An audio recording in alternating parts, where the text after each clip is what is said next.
Bless up. It's your boy Change Agent Cooper. And today I want to tell you why, a part of the why. There's a couple variables, but this is one of the variables as to why higher powered staffing was created. So it was 2018. I had been managing a reentry program for individuals returning to the workforce from prison.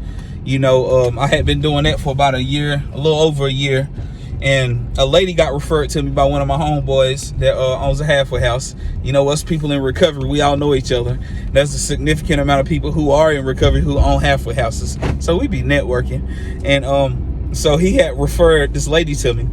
And the lady was like a Jill of all trades. Like, she was a non-traditional career kind of lady. You feel me? She had actually managed a trailer park, done all the maintenance calls. She had went to trade school. She had skills. Prior to going to prison, she had skills. She just went down the wrong path. So anyway, once she had got out, she got referred to me.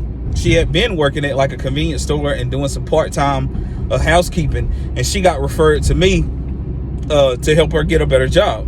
And so when I got connected with her, I immediately referred her to a manufacturer that I had made a connection with at a career expo. Shout out to the Western North Carolina career expos. Shout out to the Mountain Area Workforce Development Board, Chamber of Commerce.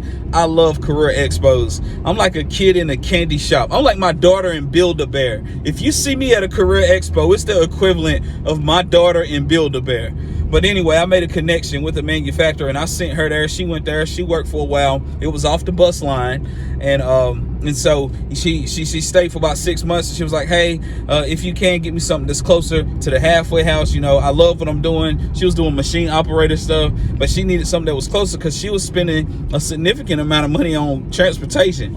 And so at this time, there had been another connection I had made because a good friend of mine worked at another manufacturer, and he was just telling me they had some openings. So I reached out to get her connected and found out that they go through a staffing agency first, which was cool.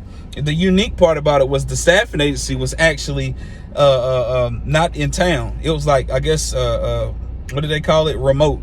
And so, I ended up staying late. Remember, I told her she had a job that was off the bus line. I didn't want her missing work. And, she had some transportation concerns. So I stayed late to help her with uploading the documentation and everything to apply for this job at this other manufacturer who was a living wage employer and upward mobility, all the things.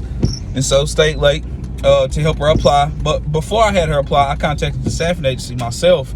And I just kind of explained, like, what my program is about. We work with people who have blemished backgrounds, but we provide, certain type of support for them to make sure they don't reoffend. I broke that down to her and to the person. It's like, okay, cool. Sounds like a plan.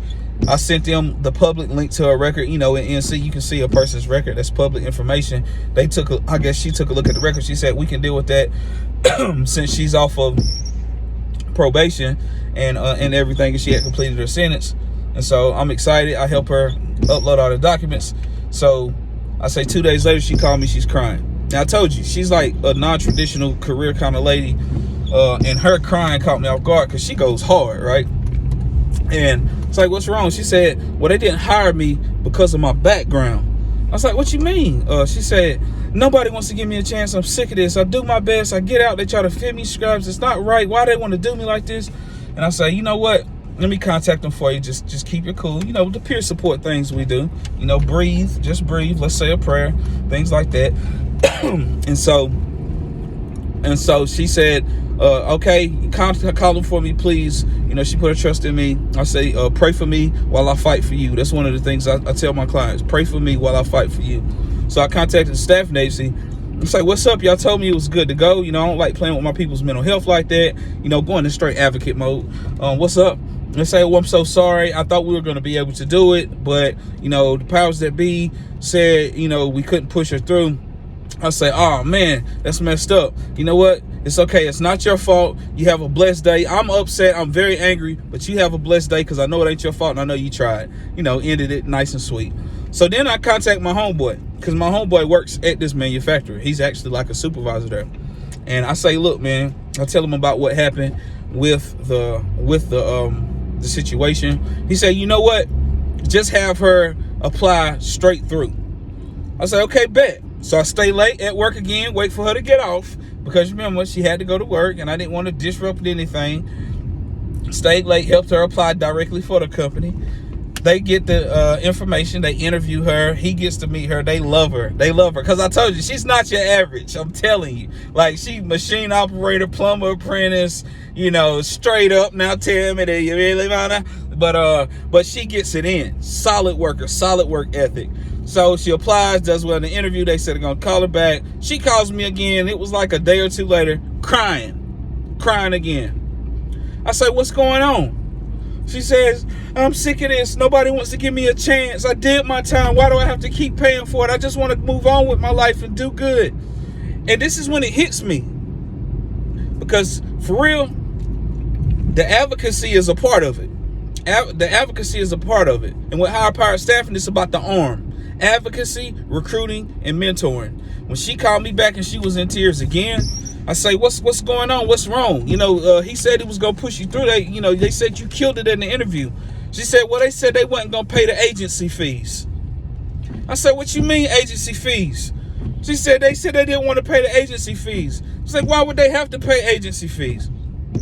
She said, because I applied with the staffing agency the first time, they would have to pay an agency fee if they was to hire me straight on. I was like, what?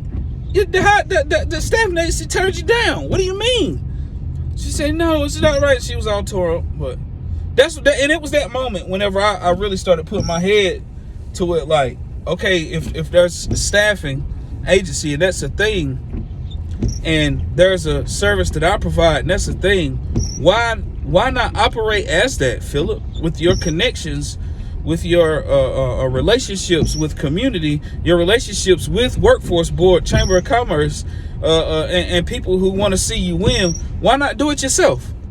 And many of you heard my speech at the MLK March titled "Do It Yourself," and that's what it was. It was that situation. That was one of the pieces. That situation with her, to where I came to the conclusion that I can do this myself. Why not do this myself? Like, why would I not do this myself?